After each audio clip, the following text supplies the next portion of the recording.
High guys, Sunday special எங்கள் வீட்டில் வந்து பார்த்தீங்கன்னா நான்வெஜ் தான். ஸோ இப்போ வந்து பார்த்தீங்கன்னா வெறும் பாத்திரம் மட்டும் நினைக்காதீங்க. இப்போ வந்து பாஸ்மதி ரைஸ் வந்து ஒரு 1.5 டம்ளர் வால் எடுத்துக்கிறேன். ஃபஸ்ட்டு ஒன்று, ஸோ அதுக்கப்புறம் ஒரு 1.5 வால்.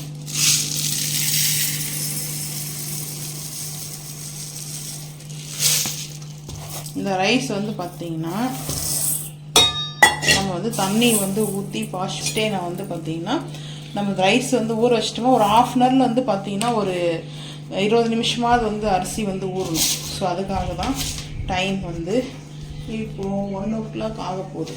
1 o'clock ஆகிடுச்சு, ஆக போகுதுனால. ஸோ இதுக்கப்புறம் தான் நம்ம வந்து சிக்கன்லாம் செஞ்சு சிக்கனும் அதுக்கப்புறம் வந்து பார்த்தீங்கன்னா ஃபிஷ்ஷு, எக்கு இருக்குது. ஆனால் எக்கு இப்போ செய்யுதுன்னு பார்ப்போம். ஸோ வந்து பார்த்தீங்கன்னா அரிசியை தண்ணி ஊற்றி வாஷ் பண்ணிக்கலாம். வாஷ் பண்ணி நான் ஊற வச்சிடுறேன். அதுக்கப்புறம் நம்ம சிக்கன் வந்து வாஷ் பண்ணி வச்சுருக்கேன். இப்போ அது வந்து ரெசிபி பார்த்துக்கலாம் வாங்க. ஹை காய்ஸ், சிக்கன் வந்து பார்த்தீங்கன்னா மஞ்சத்தூளும் கல் உப்பும் போட்டு நல்லா வாஷ் பண்ணி எடுத்து வச்சுருக்கேன். ஸோ இப்போ அடுப்பு ஆன் பண்ணியாச்சு. இரும்பு சட்டி தான் வச்சுருக்கேன். வந்து பார்த்தீங்கன்னா இரும்பு கடாய் வச்சுருக்கேன். நம்ம வந்து கடாய் சோம்பேறி சிக்கன் செய்ய போகிறோம். ஸோ வந்து கடாய் சோம்பேறி சிக்கன் செய்யறதுக்கு வந்து பார்த்தீங்கன்னா தக்காளி கொஞ்சம் கூட கட் பண்ணியிருக்கேன். அந்த ஜூஸ்லாம் வந்து பார்த்தீங்கன்னா நல்லா இருக்கும். தக்காளியில் ஒரே ஒரு பச்சை மிளகாய், ஒரு பெரிய சைஸ் வந்து பெல்லாரி வெங்காயம் எடுத்திருக்கேன்.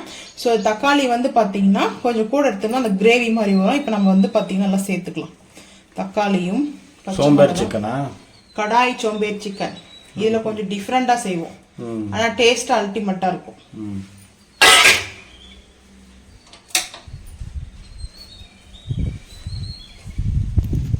இப்போ வந்து பார்த்தீங்கன்னா நம்மளுக்கு மேலே வந்து தக்காளி, பச்சை மிளகாய், அதுக்கப்புறம் ஆனியன் சேர்த்துருக்குறோம். ஸோ இப்போ இஞ்சி பூண்டு பேஸ்ட்டு சேர்த்துக்கலாம். இஞ்சி பூண்டு பேஸ்ட்டு கடாய் சோம்பேறி சிக்கனுக்கு வந்து நல்லா ஒரு ஸ்பூன் ஒரு ஸ்பூன் வந்து எடுத்துக்கிறேன். ஒரு 1.25 ஸ்பூன். ஏன்னா மசாலா தொக்கு வந்து கொஞ்சம் கூட வரும். ஸோ அதனால தான். இப்போ வந்து பார்த்தீங்கன்னா காஷ்மீரி மிளகாய் பவுடர் ஒரு 1.25 ஸ்பூன் சேர்த்துக்கிறேன். அதுக்கப்புறம் சிக்கன் மட்டன் மசாலா இருந்தால் நீங்கள் சேர்த்துக்கலாம். சிக்கனுக்கு சிக்கன் மசாலா சேர்க்கணும். ஸோ வந்து பார்த்தீங்கன்னா நம்ம சிக்கன் மசாலா 2 ஸ்பூன் சேர்த்துக்கிறேன், சின்ன ஸ்பூனில். ஸோ இப்போ இதுக்கு மேலே வந்து ஆயில் சேர்த்துக்கலாம். இதுக்கு பேர் தான் கடாய் சோம்பேறி சிக்கன். ஸோ இப்போ ஆயில் வந்து சேர்த்துப்போம்.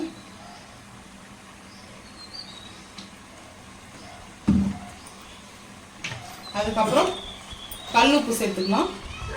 கல் உப்பு தேவையான அளவுக்கு, வேணும்னா நம்ம அப்புறம் கூட சேர்த்துக்கலாம். இப்போ வந்து பார்த்தீங்கன்னா ஒரு மிக்ஸ் கொடுத்துக்கலாம். மிக்ஸ் கொடுத்துட்டோம்னா கரெக்டாக இருக்கும்.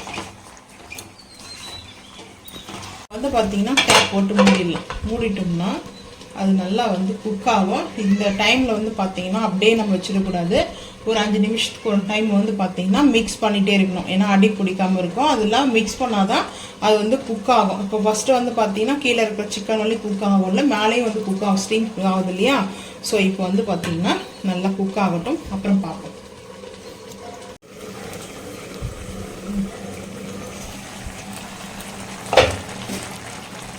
சிம் பண்ணி கொஞ்சம் தண்ணி இருக்கக்கூடாது. தக்காளி எதுவும் போட்டேன், கிரேவி மாதிரி கொஞ்சம் வறுத்துடணும். தண்ணியே ஊற்றலை. அது வந்து பார்த்தீங்கன்னா அந்த மாதிரி இருக்குது, கிரேவி ஆகிடுச்சா. இப்போ கேப் போடாமல் வந்து ஓப்பனாக வச்சுட்டோம்னா ஸோ இது வந்து ட்ரை ஆக ஆரம்பிக்கும் இந்த வாட்டர்லாம். ஸோ அதனால தான்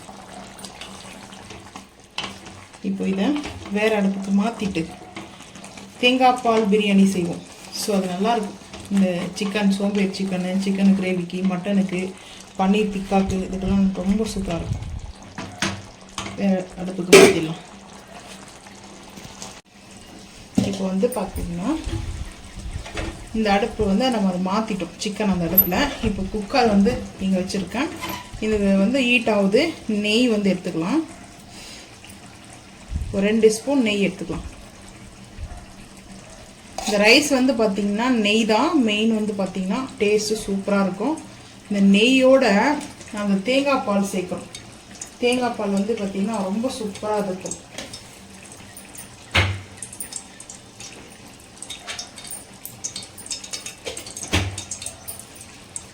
இது வந்து பார்த்திங்கன்னா சிம் பண்ணிடலாம். சிம் பண்ணிட்டு பேலீஃப் எடுத்துருக்கிறேன். ஸோ பேலீஃப் பார்த்திங்கன்னா ஒரே ஒரு பேலீஃபு, ஏலக்காய் 2, இது வந்து அன்னாச்சி பூ வந்து முழுசாக இல்லை, அது வந்து உடஞ்சிருக்கா, பீஸ் பீஸாக இருக்கும்.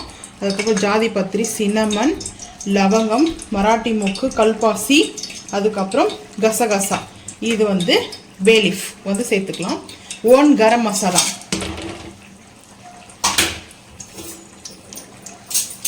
சேர்த்துட்டு இப்போ நம்ம இதை லைட்டாக, ஏன்னா ரொம்ப ஹீட் ஆகக்கூடாது, ஸோ ரொம்ப லைட்டாக தான் வந்து பண்ணிக்கணும். தேங்காய் பால் வந்து ஃபியூர், அதாவது ஃபஸ்ட்டு பால் மட்டும் தான் எடுத்து வச்சுருக்கேன் தேங்காய் பாலில். ஸோ நான் வந்து இந்த வாளியில் ஒரு ஒன்றரை வந்து போட்டிருக்கேன்.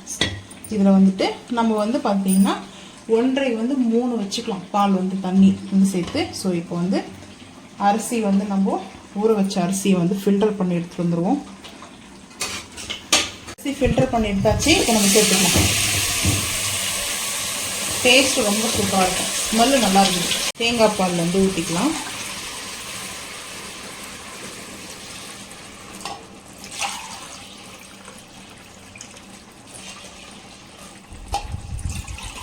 ரெண்டரை தான் வந்து இருக்குது தேங்காய் பால். ஸோ நம்ம இப்போ ஒரு அரை வாளிக்கு வாட்டர் சேர்த்துக்கலாம். இப்போ அந்த நெய் போட்டோம் இல்லையா, மஞ்சளாக இருக்குது, எல்லோ கலரில். ஸோ இப்போது தேங்காய் பாலில் பியூர் தேங்காய் பால் நான் வந்து ஃபஸ்ட்டு பால் மட்டும் தான் எடுப்பேன். ரெண்டாவது செகண்ட் பால் வந்து பார்த்திங்கன்னா அதில் நம்ம அரைச்சி எடுக்க வேண்டாம், அது வந்து நல்லா இருக்காது. ஸோ இப்போ வந்து வாட்டர் வந்து பார்த்திங்கன்னா ஒரு 3/4 வாளி எடுத்துருக்கேன் வாட்டர். 3 எடுத்துக்குங்க, 1.5 போட்டிருக்கிறதுனால நான் 3 தான் வைப்பேன் எப்போவுமே. ஸோ இது வந்து நல்லா டேஸ்ட்டு சூப்பராக இருக்கும். இந்த டைமில் நம்ம வந்து கல் உப்பு மட்டும் சேர்த்துக்கலாம். இந்த ரைஸுக்கு தேவையான அளவுக்கு கல் உப்பு மட்டும்தான், வேறு எதுவும் நம்ம ஆட் பண்ண போகிறது கிடையாது. வேணும்னா நீங்கள் புதினா கொத்தமல்லி சேர்க்கலாம். ஸோ அது வந்து பார்த்தீங்கன்னா க்ரீனில் கொஞ்சம் லைட்டாக வரும். இது ஃபியூரோடே நம்மளுக்கு வந்து ஒயிட்டாகவும் அந்த எல்லோவும் சேர்ந்து அந்த தேங்காய் பால் பிரியாணி வந்து டேஸ்ட் சூப்பராக இருக்கும். நாங்கள் இந்த மாதிரி வச்சுட்டு மட்டன் சுக்கா, சிக்கன், ஸோ இந்த மாதிரி எக்கு தொக்கு இதெல்லாம் வச்சு சாப்பிடும்போது பார்த்தீங்கன்னா நல்லாயிருக்கும் டேஸ்ட். இப்போ நம்ம வந்து விசில் இப்போ வந்து மூடி போட்டு நம்ம மூடிட்டோம்னா ஒரு 2 விசில் வந்துச்சுனாவே போதும். நம்ம அடுப்பு ஆஃப் பண்ணிட்டு ப்ரெஷர் வந்து கம்ப்ளீட்டாக வந்து ரிலீஸ் ஆனதுக்கப்புறம் ஓப்பன் பண்ணி நம்ம தேங்காய் பால் பாஸ்மதி ரைஸ் பிரியாணி பார்க்கலாம் வாங்க.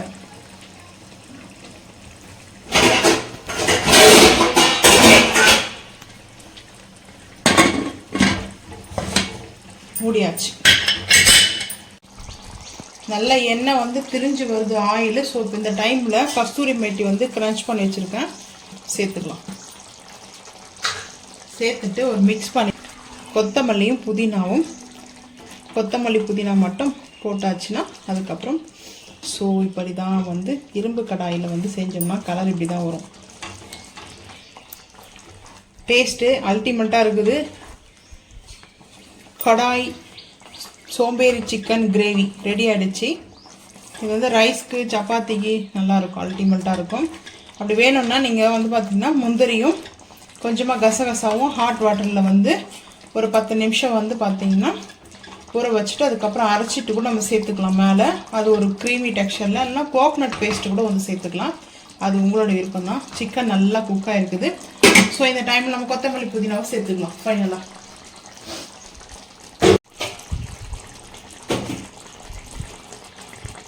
கொரியண்டரும் அதுக்கப்புறம் புதினாவும் கொத்தமல்லியும் வந்து பார்த்திங்கன்னா சேர்த்தாச்சு. இப்போ நம்ம அப்படியே வந்து கொஞ்சம் மிக்ஸ் பண்ணிக்கலாம். மிக்ஸ் பண்ணிவிட்டு அடுப்பு ஆஃப் பண்ணிடலாம் ஃபைனலாக. ஃபைனலுக்கு வந்து பார்த்திங்கன்னா இப்போ பெப்பர் வந்து சேர்க்க போகிறேன். ஃபைனல் அது கிடையாது. ஸோ பெப்பர் கொஞ்சம் கன்ஃபியூஷன் ஆகிட்டேன், ஏதோ ஒன்று பேச போயிட்டு கன்ஃபியூஷன் ஆகிட்டேன். கொத்தமல்லியும் புதினாவும் போட்டு மிக்ஸ் பண்ணிட்டதுக்கப்புறம் பெப்பர் சூப்பராக இருக்கும். பெப்பர் போட்டோம்னா நாட்டுக்கோழி எப்படி இருக்குமோ சேம் அதே மாதிரி இருக்கும். நான் பெப்பர் கொஞ்சம் கூட போட்டுக்கிறேன், ஏன்னா எனக்கு வந்து கோல்ட் ஆகிட்டுக்குது. முள்ளங்கி சட்னி சாப்பிட்டேனா, அதனால் கோல்ட் ஆகிடுச்சு. ஸோ அதனால் கோல்டை வந்து ஹீட் ஆகிறதுக்காக பெப்பர் சேர்த்துக்கிறேன். ஏன் சிரிக்கிறீங்க? இப்போ ஹீட் ஆகிறதுக்காக முள்ளங்கி சாப்பிட்டு திரும்பவும் இருக்குது சட்னி ஃப்ரிட்ஜில் தான். ஸோ இப்போ வந்து மிக்ஸ் பண்ணிக்கலாம். பெப்பர் போட்டாச்சு, மிக்ஸ் பண்ணிவிட்டு ஃபைனலாக ஒரு ஹை ஃப்ளேமில் வச்சுட்டு அடுப்பு ஆஃப் பண்ணிட வேண்டியது தான். நம்மளுக்கு வந்து பார்த்திங்கன்னா கடாய் சோம்பேர் சிக்கன் கிரேவி ரெடி. அதுக்கப்புறம் ஃபிஷ்ஷு மட்டும் நான் வந்து மசாலா போடுறதுலாம் வீடியோ எடுக்கலாம். ஸோ வந்து பார்த்தீங்கன்னா ஃபிஷ்ஷு மட்டும் கொஞ்சம் பொரிச்சுக்க போகிறேன். எனக்கு தான் ஃபிஷ்ஷு. ஊருக்கெலாம் இந்த டைம் என் ஃப்ரெண்டு வீட்டுக்கெலாம் போகல. நெக்ஸ்ட்டு சண்டே பார்க்கலாம். ஸோ அதனால் ஃபீவராக இருக்குது, கோல்டாக இருக்குது. அதனால் அங்கே போயிட்டு இது த்ரோட்டு தான் எனக்கு ரொம்ப பிரச்சனையாக இருக்குது. ஸோ அதனால தான் இப்போ வந்து பார்த்தீங்கன்னா ஃபைனலாக ரெடி ஆகிடுச்சு. டேஸ்ட்டு அல்டிமேட்டாக இருக்குது. இது வந்து ரொம்ப ஈஸி தான். ஸோ வந்து பார்த்தீங்கன்னா செஞ்சு பாருங்கள், டேஸ்ட் அல்டிமேட்டாக இருக்கும். இந்த வீடியோ பிடிச்சிச்சுன்னா மறக்காமல் வந்து சப்ஸ்கிரைப் பண்ணுங்கள். நீங்கள் செஞ்ச ரெசிபி வந்து ஷேர் பண்ணுங்கள் கமெண்டில் வந்துட்டு. இப்போ அடுப்பு ஆஃப் பண்ணிடுவோம். ஓப்பன் பண்ணிக்கலாம். பாஸ்மதி தேங்காய் பால் பிரியாணி ரெடி ஆகிடுச்சு. ஸோ வந்து பார்த்தீங்கன்னா நல்லா கம்ப்ளீட்டாக ஆறிடுச்சு. இது நல்லா வந்து பார்த்தீங்கன்னா ஸோ இந்த மாதிரி தான் இருக்கும். ரைஸ் வந்து பார்த்தீங்கன்னா சூப்பராக இருக்கும். ரைஸ் கொஞ்சம் ஆற வச்சுருக்கணும். இந்த ரைஸில் வந்து இந்த சிக்கன் கிரேவி சாப்பிடும்போது சூப்பராக இருக்கும். டேஸ்ட் சூப்பராக இருக்கும். அதுக்கடுத்து கிரேவி. ஸோ கிரேவி வந்து பக்காவாக ரெடி ஆகிடுச்சு. சூப்பராக இருக்கும். இந்த கிரேவி வந்து பார்த்தீங்கன்னா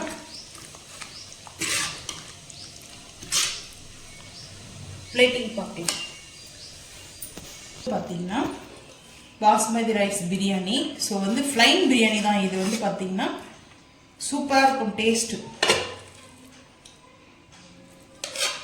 நல்லா ரைஸ் வந்து அந்த உதிரியாக இருக்குது, பல பலன்னு. ஸோ இந்த மாதிரி இருக்கு.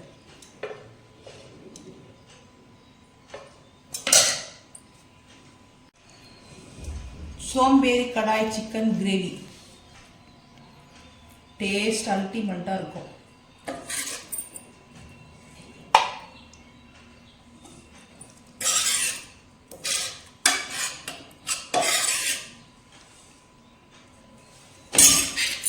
அதுக்கப்புறம் எனக்கு வந்து பார்த்தீங்கன்னா இது நான் சாப்பிட்டு தான் லஞ்ச் எடுத்திருக்கேன். ஃபிஷ்ஷு வந்து எடுத்திருக்கேன். நான் வந்து ஃபிஷ்ஷு வாங்கினது வந்து கட் பண்ணிட்டேன். ஸோ இந்த மாதிரி கட் பண்ணிட்டோம்னா நல்லா இருக்கும் சொல்லிட்டு 65 போடலான்னு சொல்லிட்டு பிளான் பண்ணேன். ஸோ அதுக்கப்புறம் வந்து பார்த்தீங்கன்னா மசாலா மட்டும் போட்டு இந்த மாதிரி பொரிச்சு எடுத்துக்கிட்டேன்.